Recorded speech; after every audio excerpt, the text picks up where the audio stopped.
আসসালামু আলাইকুম viewers, London Bangla ভয়েসের পক্ষ থেকে আপনাদেরকে আবারও স্বাগত জানাচ্ছি। এখনকার যে সংবাদটি আসলে সেটি খুবই মর্মান্তিক একটি নিউজ। সেটি হচ্ছে আপন বোনের হাতে একটি রোলেক্স ঘড়ির জন্য নিহত হয়েছেন অপর বোন। যিনি হত্যা করেছেন তার বয়স হচ্ছে 70 এবং যিনি মৃত্যুবরণ করেছেন তার বয়স হচ্ছে 69 বছর। মাত্র 1 বছরের ছোট বোনকে হত্যা করেন। আহ, যিনি হত্যা করেছেন তিনি লন্ডনের ক্যামডেনে বসবাস করতেন। এই সংবাদটি আজকে ব্রিটেনের বিভিন্ন পত্র-পত্রিকায় ফলাও করে প্রকাশ করা হয়েছে।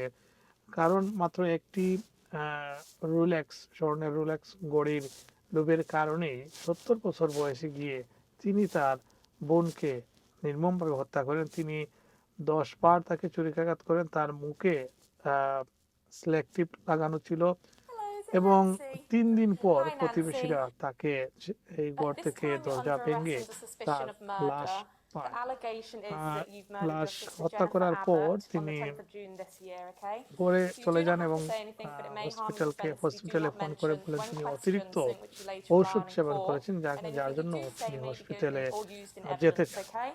It's পুলিশ not তিন suitable দিন to do a পর যখন voluntary লাশ interviews পায় with these kind of এরপরে charges, so the তার necessity for your বোনের arrest is for সন্ধানে prompt and thorough হাসপাতালে যায় এবং investigation. হাসপাতালে গিয়ে Prevent disappearance and তার prevent any ব্যাগের further মধ্যে harm এই to anyone Rolex else, all right? ঘড়িটি পায়। তখন তিনি বলেন যে এই ঘড়িটি তার বোন তাকে দেখাশোনার জন্যই তিনি তাকে উপহার স্বরূপ দিয়েছিলেন। কিন্তু পুলিশ পরবর্তীতে জানতে পারে যে তাদের মধ্যে বেশ কিছুদিন ধরে মানসিক দূরত্ব চলছিল এবং এক পর্যায়ে তিনি তার বোনকে হত্যা করেন এবং এটি অতিরিক্ত জেলাসির কারণেও আহ, হয়েছে বলে মনে করছেন পরিবারের সদস্যরা। তো এই সংবাদটি আজকে বিভিন্ন পত্রপত্রিকায় ব্রিটেনের এসেছে, যেখানে বলা হয়েছে দোষী ন্যান্সি প্যাক্সটন তৎকালীন বয়স হচ্ছে 59 বছর।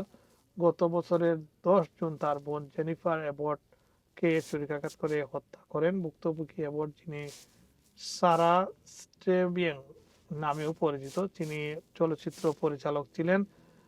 তাকে তার ঘরে হত্যা করা হয়। 13 জুন এক প্রতিবেশী দরজা ভেঙে ঘরে ঢুকে মেঝেতে মৃত অবস্থায় দেখতে পান। তখন তার মুখে গাফার টেপ লাগানো ছিল। ময়নাতদন্তে জানা যায় তার শরীরে একাধিক ছুরিকাঘাত এবং কাটার চিহ্ন ছিল এবং আত্মরক্ষার জন্য তিনি চেষ্টা করেছিলেন, এই চিহ্ন পাওয়া যায়। ঘটনার দিন সকাল 7:30টায় সর্বশেষ তাকে জীবিত অবস্থায় দেখা যায়। তিনি তখন তার কুকুর প্রিন্সকে হাঁটিয়ে বাসায় ফিরেছিলেন। পরে দুপুর 11টা 36 মিনিটে বোনের সঙ্গে ফোনে কথা হয়। এরপর ন্যান্সি প্যাক্সটন বাসে করে দুপুর 12টা 45 মিনিটে তার বোনের বাসায় যান এবং প্রায় 1 ঘন্টার পর বের হয়ে যান। এরপর তিনি নিজের জিপিকে ফোন করে অতিরিক্ত ওষুধ সেবনের কথা জানান এবং হাসপাতালে ভর্তি হন। 18 জন হাসপাতাল থেকেই তাকে গ্রেফতার করা হয়। আদালতে শুনানিতে জানা যায় নিহতের হীরাখচিত সোনার রোলেক্স ওয়াচ যা তার ছেলে উপহার দিয়েছিল সেটি প্যাক্সটনের ব্যাগে পাওয়া যায়। এটি হত্যার গুরুত্বপূর্ণ প্রমাণ হিসাবে ব্যবহৃত হয়।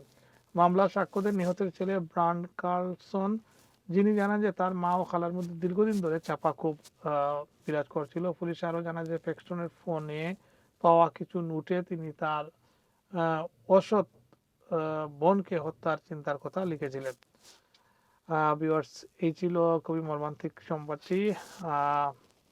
লন্ডন বাংলা বলেছে এরকম গুরুত্বপূর্ণ নিউজ এবং ব্রিটেনের আপডেট দেখতে আমাদেরকে সাবস্ক্রাইব করবেন এবং লাইক এবং কমেন্টস করবেন। ধন্যবাদ।